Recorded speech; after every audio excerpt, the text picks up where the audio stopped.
Will you care to remark further? Representative Fishbein of the 90th, you have the floor, sir. Good afternoon, Madam Speaker, and welcome back to this new session. Good afternoon, and the same to you. Madam Speaker, I've been reviewing this language, and of general concern to me is the fact that the taxpayers are guarantors for these loans that it appears to me can be up to 9 months in length without interest. And with that in mind, Madam Speaker, I believe the clerk is in possession of an amendment, and it being LCO 3315, and I ask the clerk, through you, Madam Speaker, to call the amendment and for me to give leave to summarize. Will the clerk please call LCO number 3315, which will be designated as House Amendment Schedule A. House Amendment Schedule A, LCO number 3315. Offered by Representative Fishbein, Representative France et al.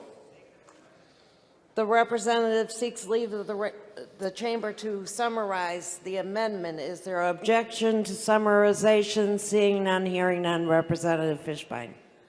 Thank you, Madam Speaker. Generally, the amendment meets the intentions that I laid out originally.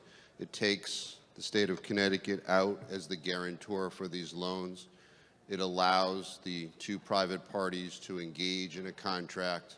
It shortens the period through which the money is paid back. It makes that, instead of the 9 months it was originally anticipated by the language, it makes it 60 days. It also allows the borrower to deal with more than one bank. The original language binded them. Once they got one loan, any successive loans had to be taken from that same bank. That is what this amendment does. I move the amendment, and I ask that the vote on the amendment be taken by roll. Thank you. Question before the chamber is a roll call vote. Let me try your minds. All those in favor of a roll call vote, please signify by saying aye. Aye. Well, the 20% has been met. When the amendment is voted on, it will be voted by roll call. Do you care to remark further on the amendment before us? Representative Santiago. Thank you, Madam Speaker. A question to the proponent of the amendment, please. Through you. Representative Fishbein, please prepare yourself. Yes, thank you. Please proceed, sir.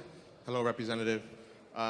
If we were to vote this and pass this amendment, and we take away the backing of the state of Connecticut on these loans, are you aware if the banks will still be willing to participate in the loan program, sir? Through you, Madam Speaker. Representative Fishbein. Because this matter did not go through committee, I have no knowledge as to representations from the banks, nor their involvement. This does not violate the private arrangement between two parties, so it doesn't bind a bank to become a part of the process. It doesn't restrict a bank to become part of the process. So their assent is not necessary for this amendment. Through you, Madam Speaker. Thank you, sir. Representative Santiago. Madam Speaker, just a comment.